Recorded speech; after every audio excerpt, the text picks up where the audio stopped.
Mon cousin a toujours tout eu sur un plateau, école privée, voiture neuve.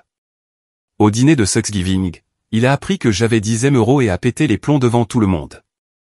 Ma tante hurlait, et mon père, lui, a simplement.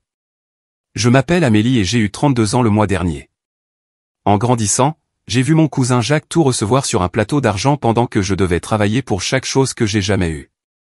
Voiture neuve, école privée, vacances coûteuses, vêtements de marque, tout ce que vous pouvez imaginer. Nos éducations différentes ont créé une relation pour le moins compliquée. Mais rien n'aurait pu me préparer à ce qui s'est passé au dîner du réveillon de Noël l'année dernière, quand il a accidentellement découvert que je valais 10 millions d'euros.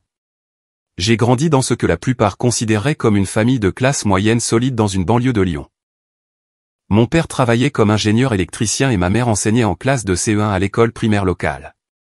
Nous vivions dans une modeste maison de 3 chambres avec une seule salle de bain qui semblait toujours trop petite lorsque nous avions des invités. Mes parents n'étaient en aucun cas pauvres, mais ils étaient extrêmement prudents avec l'argent.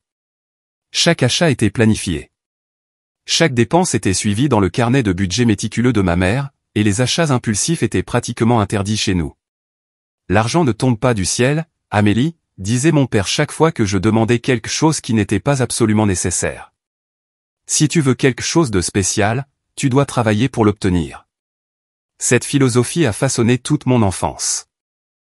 Quand j'ai voulu un nouveau vélo à 8 ans, j'ai passé des mois à faire des corvées supplémentaires dans le quartier, à collecter des bouteilles pour les consigner et à économiser chaque euro d'anniversaire que je recevais. La fierté que j'ai ressentie lorsque j'ai finalement gagné assez pour ce vélo bleu Between avec le panier blanc était indescriptible. Mes parents ont doublé mes économies en récompense de mon travail acharné, mais j'ai dû gagner ma moitié d'abord. Puis il y avait mon oncle Jean et ma tante Mélanie. Ils vivaient dans une immense maison de 6 chambres dans l'un des quartiers les plus riches de la région, avec piscine, cours de tennis et un garage pour 3 voitures abritant des véhicules qui coûtaient plus que les salaires annuels combinés de mes parents. Oncle Jean avait hérité d'une entreprise de fabrication prospère de mon grand-père et l'avait considérablement développée, faisant de la branche riche de notre arbre généalogique. Leur fils, Jacques, avait 2 ans de plus que moi et, depuis mon plus jeune âge, je me souviens qu'il était l'enfant roi qui n'avait jamais à attendre pour ce qu'il voulait. Alors que j'économisais pendant des mois pour acheter un jouet à 20 €, Jacques mentionnait nonchalamment quelque chose qu'il aimait et le trouvait qu'il attendait le lendemain. Le contraste entre nos vies devenait particulièrement évident lors des réunions de famille. Je me souviens encore très bien de la fête du 10e anniversaire de Jacques. Elle s'est tenue dans un parc aquatique intérieur qu'ils avaient entièrement loué pour l'occasion. Au moment d'ouvrir les cadeaux, il a déballé paquet après paquet de jouets coûteux, s'arrêtant à peine pour apprécier chacun d'eux. Le grand final était une toute nouvelle console de jeux sortie cette semaine-là, accompagnée de 15 jeux différents. Jacques a à peine réussi à dire un merci à contre-cœur avant de passer à la prochaine distraction brillante. 3 mois plus tôt, pour mon 8e anniversaire, j'avais reçu un nouveau sac à dos pour l'école, quelques livres et une simple montre numérique que je chérissais parce que j'avais mentionné en vouloir une 6 mois auparavant, et mes parents s'en étaient souvenus. La différence dans nos célébrations n'était pas seulement une question d'argent. C'était une question d'attente et de gratitude. Tes cousins ont des valeurs différentes des nôtres, m'a expliqué ma mère quand je lui ai demandé pourquoi Jacques avait tant de choses de plus que moi. Nous croyons qu'il faut apprendre la valeur des choses, pas seulement te les donner. Enfant, Jacques et moi nous entendions plutôt bien quand nous étions très jeunes. Nous jouions ensemble lors des réunions de famille, construisant des forts au sous-sol ou nageant dans sa piscine pendant les barbecues d'été. Mais en grandissant, le fossé financier entre nos familles a commencé à créer une division. Au moment où nous étions préadolescents, Jacques avait développé un air de supériorité qui rendait nos interactions de plus en plus inconfortables. Il a commencé à faire des commentaires sur mes vêtements, me demandant pourquoi je portais la même veste de Noël de suite, ou pourquoi mes baskets avaient des éraflures. Il exhibait fièrement ses derniers gadgets, sachant que je ne pouvais pas m'offrir des choses similaires. Papa dit que les gens qui travaillent pour les autres ne réussiront jamais vraiment, m'a-t-il dit une fois lors d'une fête du 14 juillet, quand j'avais 11 ans. Il dit que les employés ne font qu'aider quelqu'un d'autre à s'enrichir. Je ne savais pas quoi répondre à cela à l'époque. Mes 2 parents travaillaient pour d'autres et ils semblaient parfaitement heureux de leur vie. Mais les mots de Jacques ont planté une petite graine de doute qui refaisait surface de temps en temps quand je voyais les différences matérielles dans nos vies. Il y avait des moments où l'inégalité faisait plus mal que d'autres. Quand mon vieil ordinateur portable a rendu l'âme alors que je travaillais sur un projet scolaire en 4e, j'ai demandé à mes parents si nous pouvions en acheter un nouveau. Ils m'ont expliqué que nous devrions attendre le mois suivant, quand papa toucherait sa prime. Le même week-end, j'ai entendu tante Mélanie mentionner nonchalamment qu'il venait d'acheter à Jacques son deuxième ordinateur de l'année parce qu'il en voulait un avec de meilleurs graphismes pour les jeux. Le mélange d'émotions que j'ai ressenti était complexe. Il y avait de l'envie, certainement, de voir Jacques flotter dans la vie sans contrainte financière. Il y avait de la confusion sur la raison pour laquelle la vie semblait tout donner si facilement à certaines personnes alors que d'autres devaient lutter. Mais surtout, il y avait une détermination silencieuse qui grandissait en moi, un désir de prouver que le travail acharné et la persévérance pouvaient être tout aussi précieux que de se voir tout offrir. Je ne savais pas à quel point nos chemins divergeraient radicalement à l'adolescence, ni comment ces premières leçons sur la valeur façonneraient la personne que je deviendrais. Le lycée a marqué le point où les différences entre la vie de Jacques et la mienne sont devenues impossibles à ignorer. Tandis que je fréquentais le lycée public local, Jacques était inscrit au lycée Fénelon, une école privée exclusive dont les frais de scolarité annuels étaient plus élevés que ceux de certaines universités. Son uniforme coûtait plus cher que toute ma garde-robe, et il ne manquait jamais une occasion de mentionner les anciens élèves célèbres qui avaient obtenu leur diplôme de sa prestigieuse institution.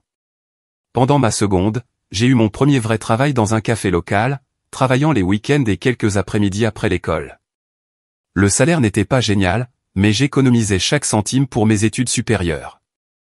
Mes parents avaient été clairs avec moi depuis mon plus jeune âge qu'ils m'aideraient autant que possible pour mon éducation, mais que des bourses et des petits boulots devraient combler les lacunes. Pendant ce temps, Jacques a eu 16 ans et a reçu une BMW décapotable neuve en cadeau d'anniversaire. Je me souviens encore du jour où il est venu chez nous avec, faisant délibérément vrombir le moteur dans notre allée pour s'assurer que tout le monde remarque son arrivée. « Belle bagnole, non ?» a-t-il dit, lançant les clés d'une main à l'autre alors que nous étions dans l'allée. Papa m'a laissé choisir la couleur et tout. 0 km quand on l'a récupéré hier. J'ai hoché la tête poliment tout en calculant mentalement que sa voiture coûtait environ 5 ans de mon salaire au café. La même semaine, j'avais été ravi de trouver un jean que je voulais en solde. « Et toi, tu conduis quoi ces jours-ci, Amélie ?» m'a-t-il demandé, sachant très bien que je n'avais pas de voiture. « J'économise », ai-je répondu, essayant de garder ma dignité. « Je prévois d'acheter quelque chose de fiable l'année prochaine après avoir eu mon permis. » Il a ri, pas méchamment, mais avec une confusion sincère. « Pourquoi ne demandes-tu pas simplement à tes parents ? 16 ans sans voiture, c'est un peu triste, tu ne trouves pas ? C'était la vision du monde de Jacques en un mot. Le concept de ne pas pouvoir s'offrir quelque chose ou de choisir d'économiser plutôt que de dépenser lui était complètement étranger.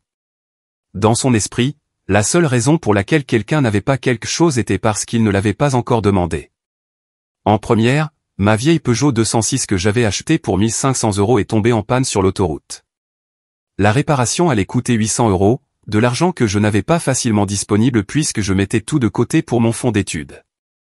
Dans un moment de désespoir, j'ai ravalé ma fierté et j'ai appelé Jacques pour lui demander si je pouvais lui emprunter de l'argent, promettant de le rembourser avec intérêt sur mes prochains salaires.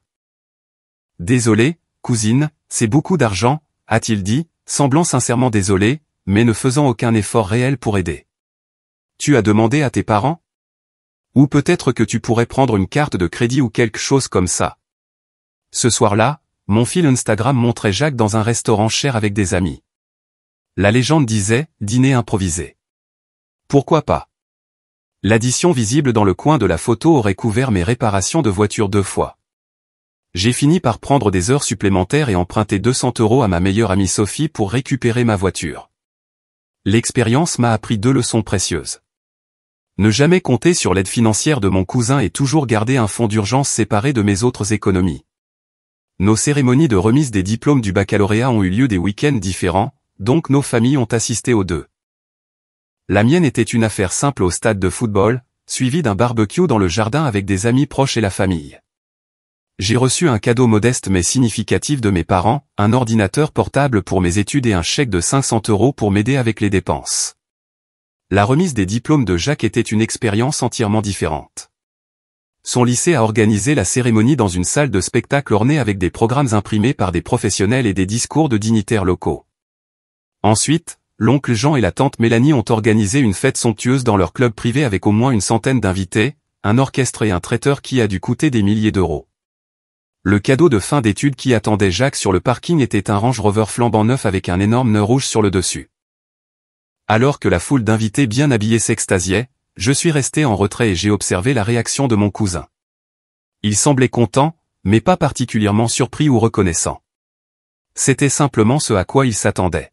« Tu vas à la fac publique à l'automne, c'est ça ?» m'a demandé Jacques plus tard dans la soirée, en référence à l'université où j'allais. « Oui, j'ai eu une bourse partielle », ai-je dit, incapable de cacher une note de fierté dans ma voix. La bourse au mérite était le résultat d'innombrables nuits blanches à étudier et à maintenir d'excellentes notes.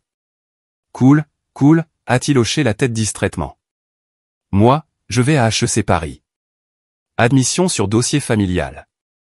Tu sais ce que c'est. » Papa a passé quelques coups de fil.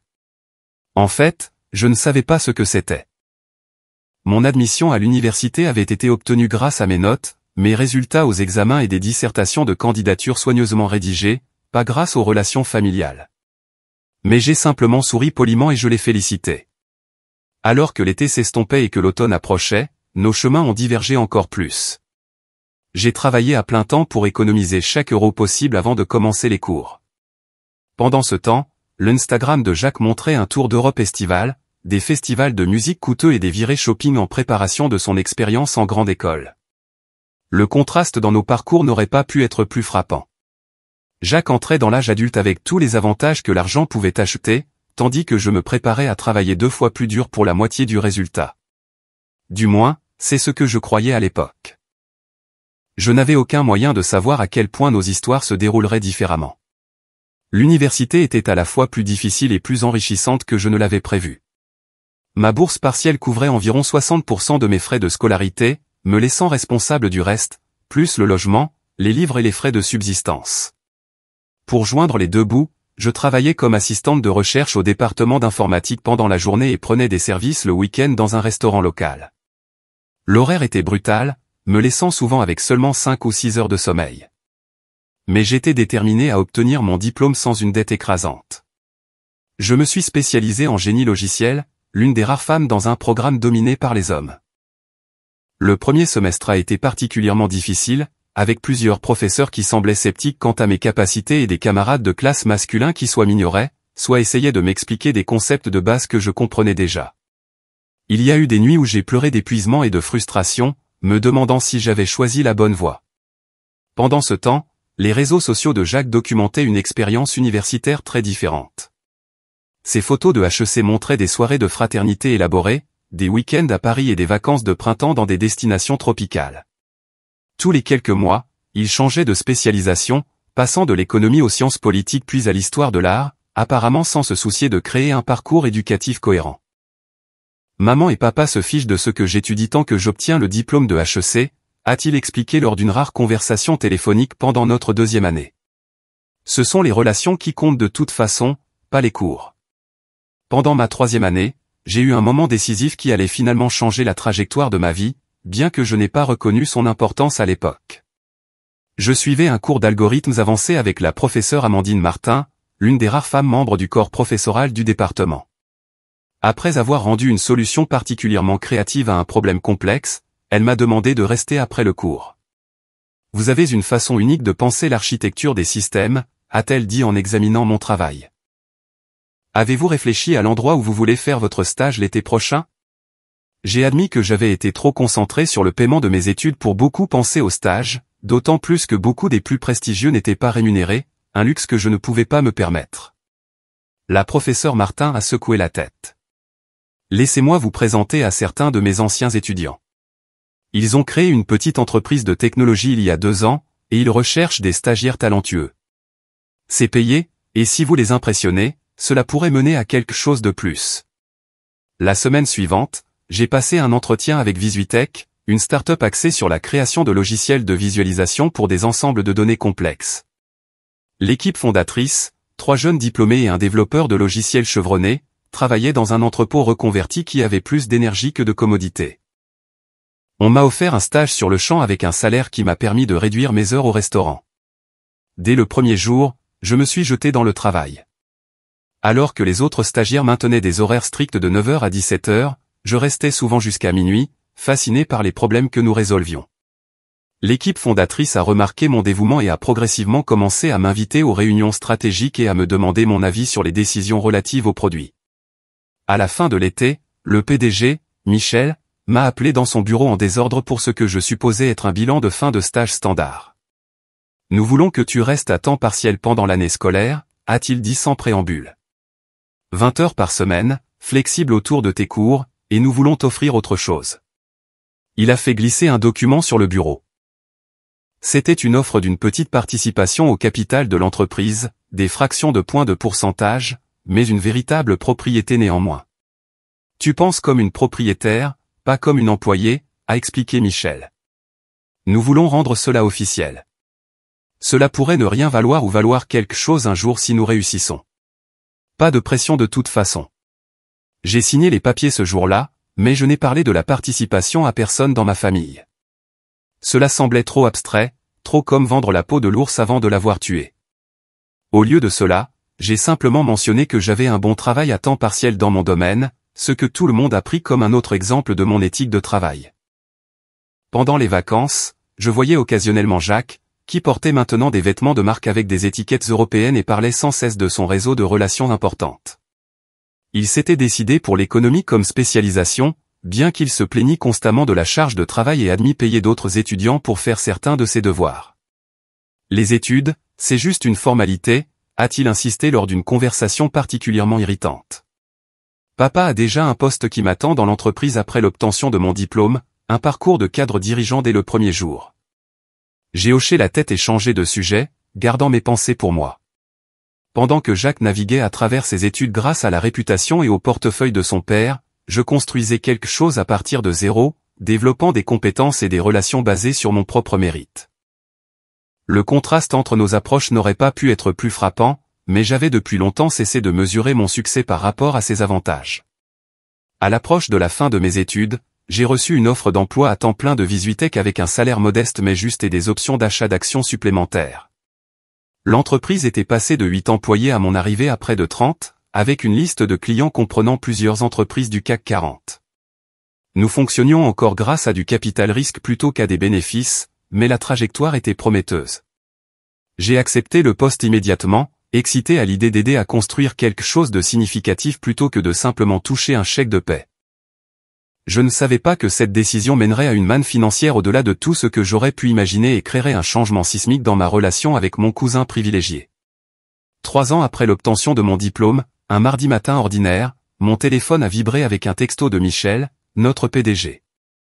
Réunion d'urgence pour tout le personnel, dans 10 minutes, salle de conférence principale. Mon estomac s'est noué. Dans la culture des startups, les réunions d'urgence signifient généralement l'une de ces deux choses, soit l'entreprise ferme ses portes, soit quelque chose de monumental s'est produit.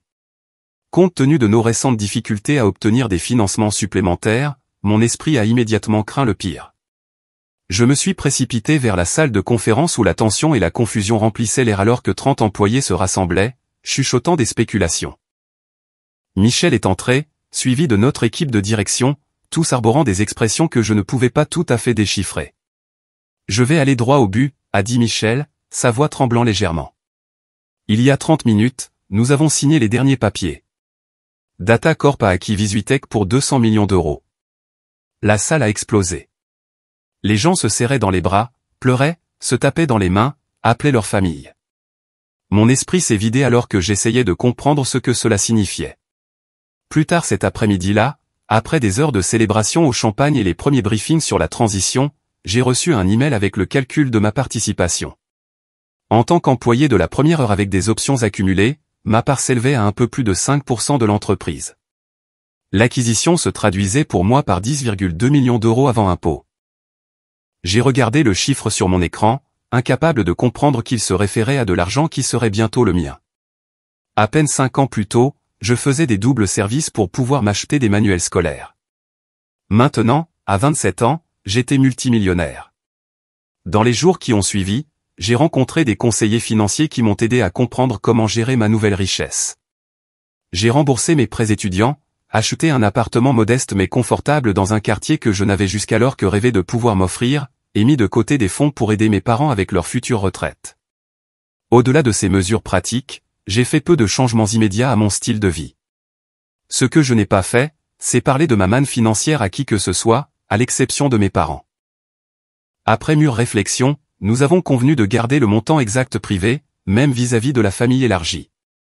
J'ai continué à travailler dans l'entreprise nouvellement acquise, acceptant un rôle de direction dans l'équipe d'intégration avec un salaire confortable mais pas ostentatoire qui n'attirait pas l'attention. Il n'y a aucune raison que tout le monde connaisse ta situation financière, m'a conseillé mon père. L'argent change la façon dont les gens te voient, parfois de manière que tu n'attendrais pas. Ces paroles se sont avérées prémonitoires, mais pas de la manière que nous anticipions. À peu près à la même époque, Jacques avait obtenu son diplôme de HEC avec des notes médiocres, mais une liste impressionnante de relations sociales. Malgré les avantages de son éducation et de son nom de famille, il a eu du mal à trouver un emploi significatif. Après plusieurs tentatives peu enthousiastes à des postes de débutants qu'il a quittés en quelques mois, les déclarant en dessous de son potentiel, il a finalement atterri dans l'entreprise de son père dans un rôle ambigu avec le titre de directeur du développement stratégique. D'après ce que j'ai compris des ragots familiaux, le poste impliquait peu de responsabilités réelles, mais était assorti d'un salaire généreux, d'une voiture de fonction et d'un compte de frais que Jacques utilisait abondamment. L'oncle Jean espérait apparemment que son fils évoluerait progressivement vers un rôle légitime au sein de l'entreprise, mais les preuves d'une telle croissance restaient insaisissables. Lors d'une rare conversation téléphonique avec tante Mélanie, elle a exprimé une frustration qui frisait l'embarras concernant la trajectoire professionnelle de Jacques. Nous lui avons donné tous les avantages, se lamentait-elle, les meilleures écoles, les relations, les opportunités. Je ne comprends pas pourquoi il a du mal à trouver sa voie alors que d'autres jeunes semblent s'en sortir très bien. Il y avait une qualité pointue dans son commentaire qui suggérait une comparaison avec moi, bien qu'elle ne m'ait pas mentionné nommément. Il m'a fallu une retenue considérable pour ne pas souligner que peut-être ces avantages avaient en fait désavantagé Jacques dans le développement de la résilience et de l'éthique de travail nécessaire à une véritable réussite. Au lieu de cela, j'ai murmuré des bruits de sympathie et changé de sujet. Au fil des ans, j'avais appris que discuter des différences dans nos éducations ou nos valeurs ne menait qu'à des tensions. Tante Mélanie et oncle Jean restaient fermement convaincus que leur approche parentale avait été supérieure, malgré les preuves croissantes du contraire. Au fil des ans, mon portefeuille d'investissement a augmenté sous une gestion prudente, tandis que ma carrière a progressé grâce à de véritables accomplissements plutôt qu'au népotisme. Je trouvais le travail engageant et la rémunération plus que suffisante, avec la satisfaction supplémentaire de savoir que mon compte en banque contenait un coussin de sécurité que la plupart des gens pouvaient à peine imaginer. Le changement le plus significatif dans ma vie n'a pas été matériel, mais psychologique. La sécurité financière m'a permis de prendre des décisions basées sur ce qui comptait vraiment pour moi plutôt que sur la nécessité économique. Je pouvais prendre des risques professionnels, faire du bénévolat pour des causes auxquelles je croyais et aider des amis dans le besoin sans me soucier de ma propre stabilité. Pendant ce temps, le fil Instagram de Jacques racontait l'histoire de quelqu'un qui maintenait désespérément l'apparence du succès tout en contribuant peu de valeur. Des photos de déjeuners d'affaires, d'événements de réseautage et des légendes motivantes sur l'acharnement au travail et l'esprit d'entreprise semblaient conçus pour convaincre les autres, et peut-être lui-même, qu'il construisait quelque chose de significatif. La collision de nos chemins divergents était peut-être inévitable, bien que je n'ai jamais anticipé à quel point elle serait dramatique lorsqu'elle se produirait enfin. Le catalyseur serait un dîner du réveillon de Noël en famille qui modifierait de façon permanente la dynamique de notre famille élargie et forcerait une prise de conscience attendue depuis longtemps des conséquences du privilège sans but. L'invitation est arrivée par SMS un matin d'octobre frais alors que je me rendais à mon bureau. Réveillon de Noël annuel chez nous cette année. On adorerait que tout le monde soit de nouveau réuni. Dis-nous si tu peux venir. L'expéditeur était l'oncle Jean, bien que je soupçonne que tante Mélanie ait dicté le message. J'ai regardé mon téléphone, un nœud se formant dans mon estomac. Cela faisait près de 3 ans que je n'avais pas assisté à un réveillon de Noël en famille chez l'oncle Jean et la tante Mélanie. J'avais prétexté des engagements professionnels ou des projets de voyage, choisissant plutôt de passer les fêtes avec mes parents chez nous ou avec des amis qui me semblaient plus une famille que certains de mes vrais parents. L'idée de passer une soirée entière à écouter Jacques se vanter de ses réalisations imaginaires, tandis que tante Mélanie lançait des pics subtils sur mon style de vie modeste comparé à leur luxe, m'a donné envie de rédiger immédiatement un autre refus poli. Mais quelque chose m'a arrêté. Il était peut-être temps d'arrêter d'éviter ces rassemblements. Après tout, je n'avais rien à leur prouver, et peut-être que ma perspective avait suffisamment changé pour que leur richesse performative ne me dérange plus. Après un moment d'hésitation, j'ai répondu par un simple « Je serai là, merci pour l'invitation ». Ce soir-là, j'ai appelé mes parents pour confirmer qu'ils avaient également été invités et qu'ils y assisteraient. Ma mère semblait appréhendée. « Tu es sûre de vouloir y aller, ma chérie ? La dernière fois a été plutôt inconfortable pour tout le monde. » Elle faisait référence à un dîner de Noël 2 ans auparavant où Jacques avait passé toute la soirée à décrire son rôle de cadre dans l'entreprise de son père, faisant des remarques pointues sur les gens qui manquaient d'ambition tout en jetant des regards dans ma direction. J'avais gardé mon sang-froid, mais mon père avait failli perdre son calme en me défendant avant que ma mère ne change habilement de sujet. Je pense que je suis dans un état d'esprit différent maintenant, les jeux assurés. Leurs opinions ne m'affectent plus comme avant. De plus, ce serait peut-être bien que nous soyons tous ensemble pour une fois. Ce que je n'ai pas mentionné, c'est une petite partie mesquine de moi qui voulait observer le sentiment d'importance démesuré de Jacques maintenant que j'avais secrètement plus de sécurité financière qu'il n'en aurait probablement jamais. Non pas que je prévoyais de révéler ma situation, mais le savoir me donnait une certaine immunité à ces fanfaronnades.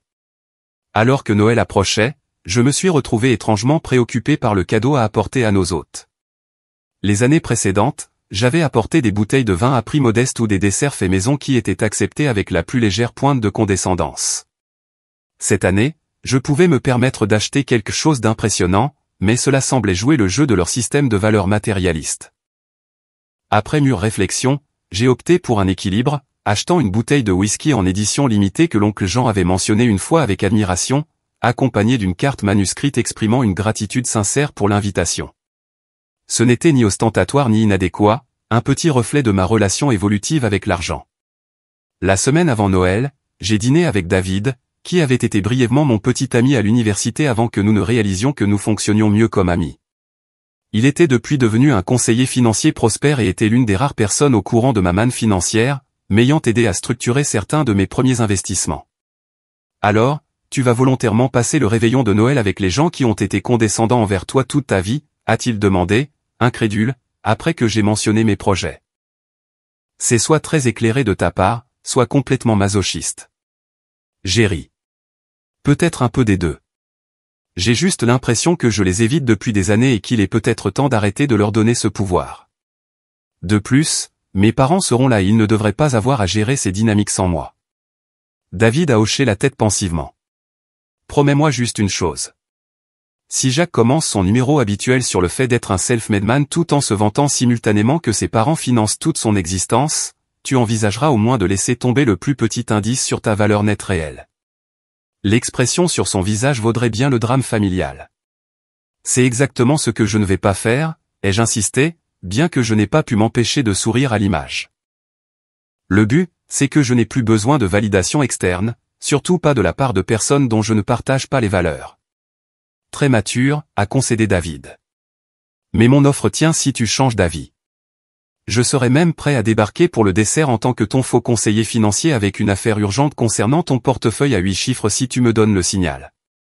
Le matin de Noël, je me suis réveillé tôt et j'ai passé plus de temps à me préparer, choisissant une tenue simple mais élégante qui projetait une confiance tranquille sans étiquette de créateurs évidente.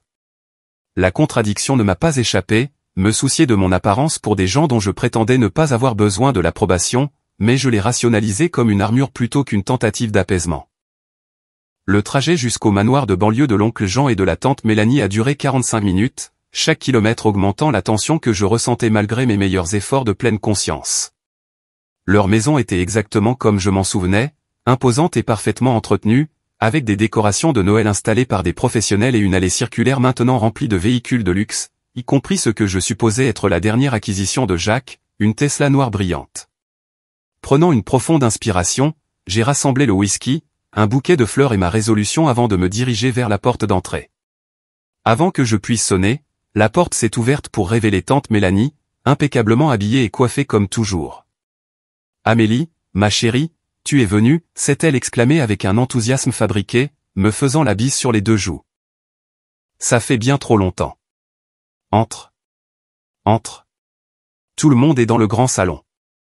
Je l'ai suivi à travers le hall d'entrée au sol en marbre jusqu'au vaste salon où divers membres de la famille étaient réunis. Mes parents m'ont repéré immédiatement, mon père levant son verre en guise de salut tandis que ma mère se dégageait d'une conversation pour venir m'embrasser. Et puis il y avait Jacques, tenant la cour près de la cheminée, gesticulant largement en parlant à nos plus jeunes cousins. Il avait pris du poids depuis la dernière fois que je l'avais vu, son costume cher légèrement tendu au bouton, son visage plus plein, mais ses cheveux déjà clairsemés bien qu'il n'ait que 34 ans. Quand il m'a aperçu, il y a eu un éclair momentané de quelque chose, peut-être de l'insécurité, rapidement masqué par sa bravade habituelle. Tiens, le retour de la cousine prodigue, a-t-il lancé, s'assurant que tout le monde l'entende. Je commençais à croire que tu nous évitais, Amélie. J'ai souri agréablement, déterminé à ne pas le laisser donner le ton de notre interaction. Bonjour, Jacques. Content de te voir aussi. Joyeux Noël. Je n'avais aucun moyen de savoir alors que cette politesse forcée serait parmi les derniers mots civils échangés entre nous ce soir-là, ou que dans quelques heures, la façade soigneusement entretenue de l'harmonie familiale se briserait de manière irréparable. Le dîner a été servi dans la salle à manger formelle, un espace si rarement utilisé qu'il conservait une qualité légèrement artificielle, comme un décor de théâtre plutôt qu'une maison habitée. La table était impeccablement dressée avec la porcelaine de famille de tante Mélanie, des couverts en argent sterling et des verres en cristal qui captaient la lumière du lustre ostentatoire au-dessus. Des cartons de placement calligraphiés dirigeaient chaque invité vers sa place assignée, un niveau de formalité qui semblait excessif pour une réunion de famille. Je me suis retrouvé assise entre ma mère et la sœur de l'oncle Jean, Marguerite, avec Jacques directement en face de moi, un positionnement qui semblait délibérément orchestré pour maximiser les opportunités de comparaison. Mes parents ont échangé un regard entendu alors que nous prenions tous nos places, mon père me faisant un clin d'œil subtil d'encouragement. La conversation initiale s'est déroulée assez agréablement alors que les plats étaient passés et le vin versé. Nous avons abordé des sujets comme le temps exceptionnellement doux, les films récents à voir et de légers potins familiaux sur les cousins qui n'avaient pas pu venir. J'ai commencé à penser que j'avais peut-être surestimé le potentiel d'inconfort, que nous pourrions en fait profiter d'un repas de fête paisible ensemble. Cette illusion a été brisée lorsque l'oncle Jean a levé son verre pour un toast impromptu. Avant de commencer officiellement, j'aimerais souligner quelques développements passionnants. Comme beaucoup d'entre vous le savent, Jacques a récemment été promu directeur des initiatives stratégiques chez J&M Manufacturing. Un murmure de félicitations a circulé autour de la table. J'ai gardé mon sourire poli, bien que je sache par des contacts dans l'industrie que directeur des initiatives stratégiques était précisément le genre de titre vague créé pour les gens avec des relations plutôt que des qualifications. De plus, a continué l'oncle Jean, il est le fer de lance de notre expansion sur le marché asiatique avec une nouvelle ligne de produits qu'il a conceptualisée lui-même. Jacques rayonnait d'autosatisfaction, hochant la tête gracieusement aux commentaires admiratifs des parents qui n'en savaient pas assez pour remettre en question ses affirmations. Mon père a brièvement croisé mon regard, son expression soigneusement neutre, mais ses pensées aussi transparentes pour moi que s'il les avait prononcées à voix haute. Nous savions tous les deux que J&M Manufacturing tentait de pénétrer le marché asiatique depuis des années sans succès, et que toute nouvelle initiative était probablement le travail de la véritable équipe de direction plutôt que du fils de Jean. Amélie, tante Mélanie s'est tournée vers moi avec un intérêt exagéré. Comment vont les choses dans ta petite entreprise de technologie? Tu apprécies toujours le monde du 9h à 17h? Avant que je puisse répondre, Jacques est intervenu. Ne sois pas modeste, tante Mélanie. Je suis sûr que le rôle d'Amélie est très important. C'était quoi le titre déjà, cousine? Développeuse senior, coordinatrice de projet? Je suis chef de l'équipe d'intégration, ai-je répondu calmement. Après notre acquisition, je gère la manière dont notre technologie est implémentée dans les systèmes existants de la société mère. Acquisition? L'oncle Jean s'est redressé, son intérêt commercial l'emportant momentanément sur la politique familiale. Je n'avais pas entendu parler de ça. Qui a racheté votre start-up? Data Corp nous a acquis l'année dernière, ai-je dit, minimisant délibérément l'importance. La transition a été globalement positive. L'expression de Jacques a vacillé brièvement, la reconnaissance de la position de Data Corp dans l'industrie s'enregistrant avant qu'il ne retrouve son sang-froid. Eh bien, ça doit être agréable d'avoir une société mère stable. Beaucoup moins stressant que le véritable entrepreneuriat, j'imagine. J'ai choisi de ne pas souligner qu'il n'avait jamais rien entrepris de sa vie. Au lieu de cela, j'ai pris une bouchée de dinde et j'ai complimenté tante Mélanie sur le repas.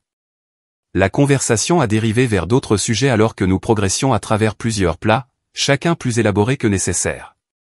Tout au long du dîner, Jacques a ramené à plusieurs reprises la conversation sur sa prétendue acuité commerciale, décrivant des réunions avec des investisseurs asiatiques clés et des développements de produits révolutionnaires en termes suffisamment vagues pour être dénués de sens pour quiconque ayant une véritable expérience des affaires. Mes parents ont maintenu un intérêt poli tandis que je surprenais parfois mon père en train de réprimer des soupirs d'exaspération. Le moment charnière s'est produit pendant le dessert. Mon téléphone a vibré avec une notification de mail que j'avais l'intention d'ignorer jusqu'à ce que je vois qu'elle venait de David avec pour objet « Opportunité d'investissement urgente se terminant ce soir ».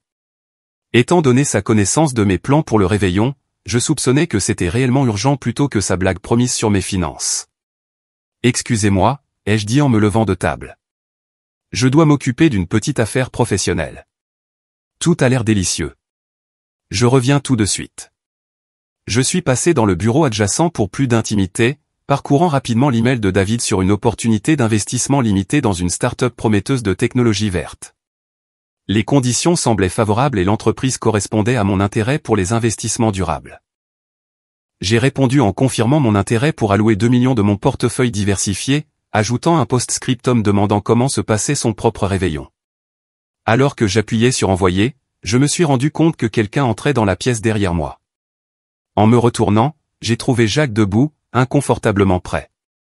2 verres de whisky cher à la main. Je pensais que tu voudrais quelque chose à siroter pendant que tu gères ton urgence critique, a-t-il dit, son ton indiquant clairement qu'il doutait de l'importance de mon interruption. On ne peut pas laisser les grands patrons profiter de leurs vacances sans prendre des nouvelles, n'est-ce pas? Merci, ai-je dit, acceptant le verre tout en glissant mon téléphone dans ma poche. Ce n'était pas le travail, en fait, juste une affaire d'investissement urgente. Ses sourcils se sont légèrement levés. Un investissement? Comme un ajustement de plan d'épargne entreprise ou quelque chose comme ça? La condescendance dans sa voix a déclenché en moi un rare moment de compétitivité. Non, une opportunité de capital investissement dans le secteur des technologies durables. Capital investissement? Il a ri comme si j'avais raconté une blague amusante. Ces choses-là nécessitent généralement des mises de fonds minimales d'au moins 100 000 euros. Qu'est-ce que tu fais? Tu mutualises tes ressources avec des amis? Avant que je puisse répondre, mon téléphone a de nouveau vibré avec la réponse de David. Les yeux de Jacques se sont posés sur ma poche où la notification s'illuminait. L'aperçu du texte était clairement visible. Confirmé pour 2 millions d'euros. Nous exécuterons ce soir. Joyeux Noël à toi aussi, confrère millionnaire. Il y eut un moment de silence absolu pendant que Jacques traitait ce qu'il venait de voir. Son visage passa par la confusion, l'incrédulité, puis quelque chose de plus sombre, un mélange de jalousie et de colère que je n'avais jamais vu auparavant. 2 millions d'euros, a-t-il finalement bafouillé, sa voix montant. À quel jeu joues-tu, Amélie? Je ne joue à aucun jeu, ai-je répondu, réalisant soudainement que nous créions une scène qui pouvait être entendue depuis la salle à manger. C'est une affaire privée, Jacques. Rejoignons les autres. Mais Jacques n'allait pas laisser passer ça. Il m'a bloqué le chemin vers la porte, son visage devenant rouge sous sa barbe de 3 jours de créateur. Non, non, non. Tu ne vas pas lâcher une bombe pareille et t'en aller. Tu essaies de me dire que tu as 2 millions d'euros à investir dans une start-up au hasard? C'est plus que la valeur nette totale de la plupart des gens. Jacques, s'il te plaît, baisse la voix, les jeux pressés, entendant la conversation dans la salle à manger s'interrompre alors que les membres de la famille prenaient conscience de l'agitation. Ce n'est ni le moment ni l'endroit. Oh, je pense que c'est exactement le moment et l'endroit, a-t-il rétorqué, me suivant alors que je tentais de le contourner. Toutes ces années à regarder ma famille de haut, à juger notre style de vie, à agir avec tant de supériorité avec ton éthique de travail et ta vie modeste. Et pendant ce temps, tu es quoi? Secrètement riche? C'est une sorte de fonds en fiducie que tu cachais? Nous sommes retournés dans la salle à manger pour trouver tous les regards fixés sur nous, les fourchettes à dessert suspendues en l'air alors que les parents assemblés essayaient de comprendre la tension soudaine. Est-ce que tout va bien? A demandé tante Mélanie, son sourire d'hôtesse exercé crispé au coin. Demandez à Amélie, a répondu Jacques avant que je puisse parler. Apparemment, ma cousine, l'humble employée, brasse des millions d'euros en investissement. Quand comptais-tu partager ce petit détail avec la famille? Un silence stupéfait s'est abattu sur la pièce. Mes parents ont échangé des regards alarmés, clairement non préparés à cette révélation. Jacques, ça suffit, a dit mon père fermement. La situation financière d'Amélie est son affaire privée. Affaire privée? La voix de Jacques s'est encore élevée, le whisky débordant du bord de son verre oublié. C'est un peu fort venant de vous, oncle David. Toutes ces années à nous faire passer pour les matérialistes parce que nous donnions des avantages à notre fils. Pendant ce temps, votre fille est assise sur une fortune secrète. À quel jeu hypocrite cette famille joue-t-elle? Ce n'est pas un jeu, ai-je dit, retrouvant ma voix malgré le chaos qui se déroulait. La start-up pour laquelle je travaillais a été acquise l'année dernière. Ma participation au capital s'est traduite par environ 10 millions d'euros. J'ai choisi de ne pas diffuser cette information car elle ne définit pas qui je suis. Le chiffre a atterri comme un coup physique. Jacques a en fait légèrement chancelé, son visage se contorsionnant d'incrédulité et d'indignation. Tante Mélanie a eu un hoquet audible, sa main volant à son collier de perles comme pour chercher un soutien. 10 millions d'euros, a répété Jacques, chaque mot dégoulinant d'accusation. Tu vaux 10 millions d'euros, et tu as fait semblant d'être une simple employée tout ce temps, conduisant cette voiture modeste, vivant dans cet appartement ordinaire, faisant comme si de rien n'était. Je n'ai rien fait semblant du tout, ai-je rétorqué, luttant pour garder mon sang-froid. J'ai continué à travailler parce que je trouve le travail significatif. Je vis avec des moyens confortables parce que le luxe excessif ne m'intéresse pas. Tout le monde ne mesure pas sa valeur à ses possessions, Jacques. C'était le point de rupture. Avec un rugissement de frustration qui semblait émaner de quelque chose de primal, Jacques a balayé la table de son bras, envoyant verre en cristal, porcelaine fine et le reste de la bûche de Noël de tante Mélanie s'écraser sur le sol. « Comment oses-tu » a-t-il crié, des années d'insécurité éclatant d'un coup. « Comment oses-tu me juger, moi et ma famille, alors que tu étais secrètement riche tout ce temps?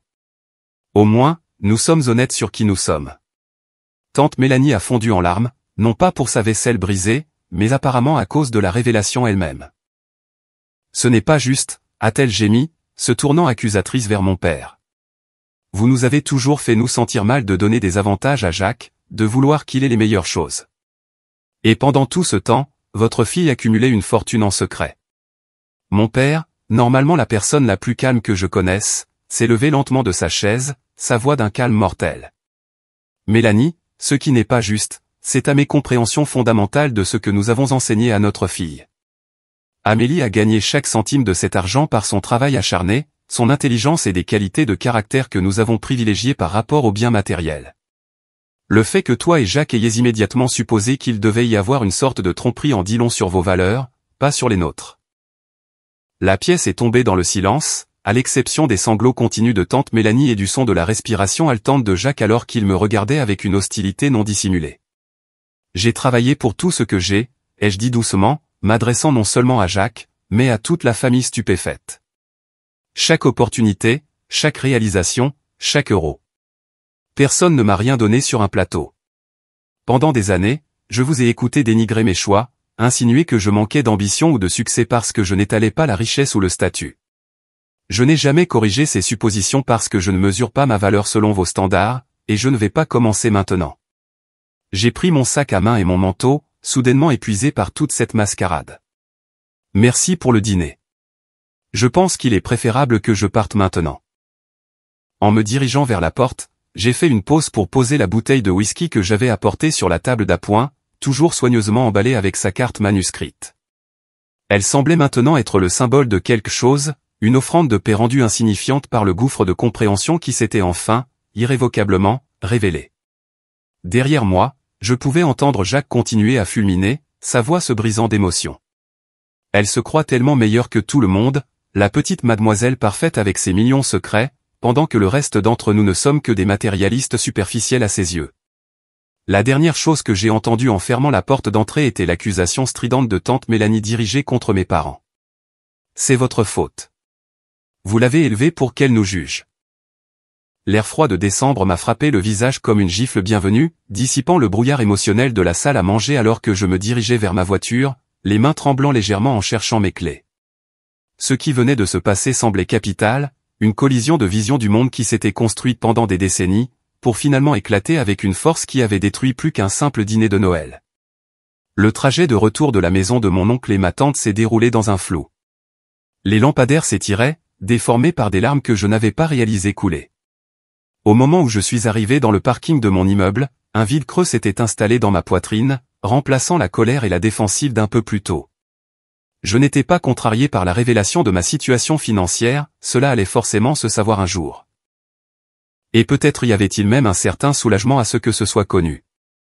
Ce qui me dévastait, c'était la prise de conscience que ma famille, les gens qui me connaissaient depuis toujours, pouvaient si rapidement me réduire à un simple chiffre, pouvaient supposer la tromperie plutôt que la réussite, pouvaient transformer quelque chose que j'avais gagné par des années de dévouement en quelque chose qui, d'une manière ou d'une autre, faisait de moi la méchante de notre récit familial. À l'intérieur de mon appartement, j'ai enlevé mes talons et me suis effondré sur le canapé, sans même allumer les lumières. L'obscurité correspondait à mon humeur alors que je rejouais les événements de la soirée, me demandant si j'aurais pu gérer les choses différemment. Aurais-je dû divulguer ma manne financière immédiatement? Cela aurait-il empêché l'explosion de ce soir ou simplement étalé le drame inévitable sur une plus longue période? Mon téléphone a vibré à plusieurs reprises avec des textos de mes parents, vérifiant que j'étais bien rentré et exprimant leur consternation face à ce qui s'était passé. J'ai envoyé de brèves assurances, mais je n'ai pas pu trouver l'énergie pour une vraie conversation. Demain serait bien assez tôt pour tout analyser ensemble. Juste au moment où j'allais mettre mon téléphone en silencieux pour la nuit, il a sonné avec un appelant inattendu, l'oncle Jean. Mon doigt a hésité sur l'écran avant que je ne réponde finalement. Amélie. Sa voix semblait tendue, plus vieille en quelque sorte qu'elle ne l'était quelques heures auparavant. Je voulais appeler. Eh bien, je ne sais pas exactement quoi dire, sauf que je suis désolé pour la façon dont la soirée s'est déroulée. Les excuses m'ont surprise. L'oncle Jean avait toujours été affable, mais distant, plus soucieux des apparences que des liens authentiques. Cette vulnérabilité était un territoire inconnu. C'était une situation malheureuse pour tout le monde, ai-je répondu, neutre, ne voulant pas accepter le blâme, mais ne voulant pas non plus envenimer les choses. Mélanie est. Il a fait une pause, cherchant ses mots. Elle est bouleversée. Elle a toujours été sensible aux comparaisons entre nos familles, aux approches parentales. Découvrir ton succès a déclenché quelque chose en elle. Et Jacques, n'ai-je pas pu m'empêcher de demander? Un lourd soupir est passé à travers la ligne. Jacques est Jacques. Il n'a jamais bien géré les affronts perçus. Mais c'est en partie de notre faute, n'est-ce pas? Nous ne lui avons jamais appris à gérer la déception ou à se mesurer à ses propres standards plutôt qu'à ceux des autres. L'aveu était si inattendu que pendant un moment, je n'ai pas pu répondre. De toutes les années de dynamique familiale, je n'avais jamais entendu mon oncle reconnaître le moindre défaut dans la façon dont ils avaient élevé leur fils. J'apprécie l'appel, ai-je finalement dit. Je pense que tout le monde a besoin d'un peu de distance en ce moment. Peut-être qu'après les fêtes, nous pourrons réessayer avec une compréhension plus claire. Peut-être, a-t-il convenu, bien qu'aucun de nous ne semble convaincu. Pour ce que ça vaut, je suis fier de ce que tu as accompli, Amélie. Vraiment. Après avoir raccroché, je suis resté assise dans l'obscurité pendant longtemps, retournant ces mots, cherchant la sincérité que je voulais croire présente. Le lendemain matin, je suis allé chez mes parents pour un débriefing qui était à la fois un traitement émotionnel et une planification stratégique pour les futures interactions familiales. Ma mère a fait du café fort tandis que mon père arpentait la cuisine, toujours agité par les accusations de sa belle-sœur. Le culot, marmonna-t-il pour peut-être la 10e fois, comme si t'enseigner la valeur du travail acharné et du caractère était une sorte de crime contre Jacques. David, intervint doucement ma mère. Nous avons établi que la perspective de Mélanie est déformée.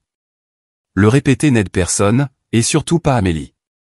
J'ai siroté mon café, trouvant du réconfort dans leur soutien indéfectible. Que se passe-t-il maintenant? Sommes-nous censés prétendre que rien ne s'est passé la prochaine fois que nous les verrons? Mon père a reniflé avec mépris, mais ma mère a sérieusement examiné la question. Je pense que le temps le déterminera.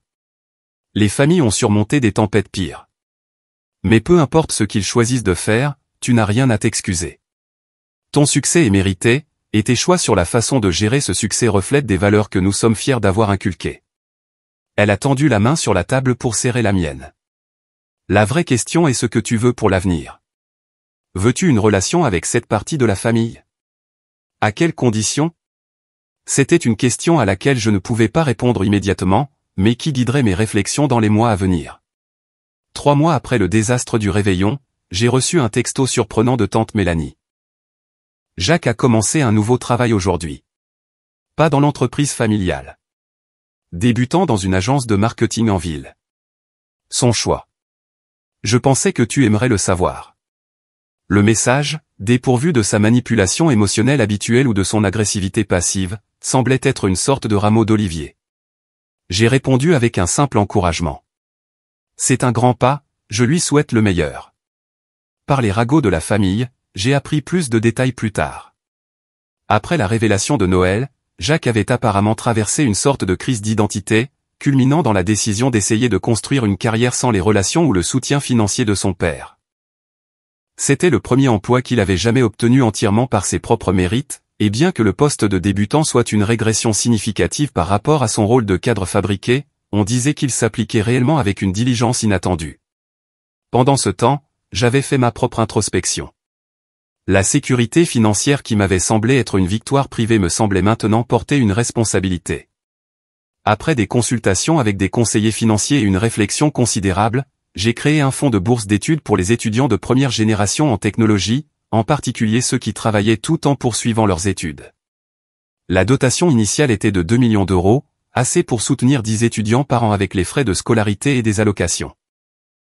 Je l'ai nommé d'après mes parents, honorant les valeurs qu'ils m'avaient inculquées plutôt que de chercher une reconnaissance personnelle. Lorsque le journal local a publié un petit article sur la nouvelle bourse, j'ai envoyé la coupure à ma famille élargie sans commentaire. Il ne s'agissait pas de leur prouver quoi que ce soit, mais plutôt de démontrer par des actes plutôt que par des mots ce que la richesse signifiait pour moi, une opportunité de créer des opportunités pour les autres.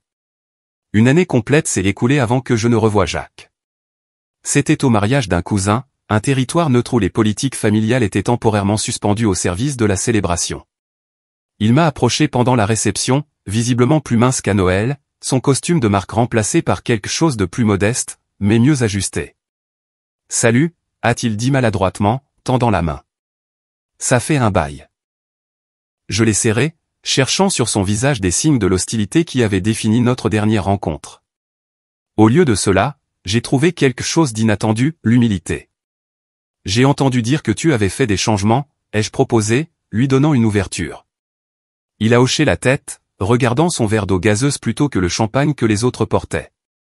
Il s'avère que repartir de zéro est plus difficile que de partir de rien. Qui l'eût cru? Tous ceux qui ont déjà eu à le faire, ai-je répondu, mais sans méchanceté. Un fantôme de sourire a touché ses lèvres. C'est juste. Écoute, je ne suis pas bon pour ce genre de choses, mais je te dois des excuses. Ce que j'ai dit à Noël, comment je me suis comporté. Ça ne te concernait pas. Ça n'a jamais vraiment été à propos de toi. Je sais, ai-je dit simplement. Le truc de la bourse, a-t-il poursuivi. C'était vraiment quelque chose. Maman m'a montré l'article. Ça m'a fait réfléchir à ce que je ferais si j'avais soudainement autant d'argent. Et j'ai réalisé que je n'en avais aucune idée, à part acheter des trucs dont je n'avais pas besoin. C'était un électrochoc. Nous avons parlé pendant près d'1 heure, non pas d'argent ou de succès ou du passé, mais des défis de découvrir qui vous êtes lorsque tous les marqueurs externes sur lesquels vous vous êtes appuyés sont dépouillés.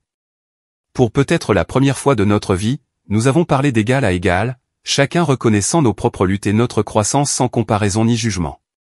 Au fil des années, ma relation avec la richesse a évolué. J'ai appris que l'argent en soi est neutre, ni intrinsèquement corrupteur ni ennoblissant. Ce qui compte, c'est la relation que nous choisissons d'avoir avec lui. Les valeurs qui guident nos décisions concernant le gain, la dépense, l'épargne et le partage. La jalousie que je ressentais autrefois en regardant Jacques tout recevoir me semble maintenant être de l'énergie gaspillée. En vérité, on m'a donné quelque chose de bien plus précieux que des avantages matériels. On m'a donné la chance de découvrir ma propre force, de renforcer ma confiance par la réussite plutôt que par l'acquisition, de trouver satisfaction dans l'effort plutôt que dans le sentiment que tout m'est dû. Et Jacques, il est encore en train de se chercher, de démêler encore l'héritage compliqué du privilège sans but. Nous ne sommes pas proches, mais il y a un respect mutuel qui était impossible auparavant. Parfois, les plus grands cadeaux nécessitent le déballage le plus douloureux. Les 10 millions d'euros ont changé ma vie, mais pas de la manière à laquelle la plupart des gens s'attendraient. La véritable liberté qu'ils m'ont offerte n'était pas la liberté du travail ou des soucis, mais la liberté de la validation externe, du besoin de prouver ma valeur par des possessions ou des titres, ou par l'approbation d'autres personnes qui mesurent le succès selon des normes différentes. La vraie richesse, j'ai découvert, ne réside pas dans ce que vous avez, mais dans ce que vous valorisez. Il s'agit de construire une vie alignée sur vos principes les plus profonds plutôt que sur les attentes des autres. Il s'agit de reconnaître que recevoir tout sur un plateau signifie souvent ne rien développer en soi, tandis que gagner sa vie signifie devenir quelqu'un qui ne peut jamais être diminué par les circonstances ou les opinions des autres. Si vous vous êtes déjà senti comme l'outsider dans votre famille ou si vous avez vu d'autres recevoir des opportunités pour lesquelles vous avez dû vous battre, souvenez-vous que les luttes qui semblent injustes sont souvent les expériences mêmes qui développent vos qualités les plus précieuses. Les choses pour lesquelles nous travaillons le plus dur deviennent les fondations que nous ne pouvons jamais perdre.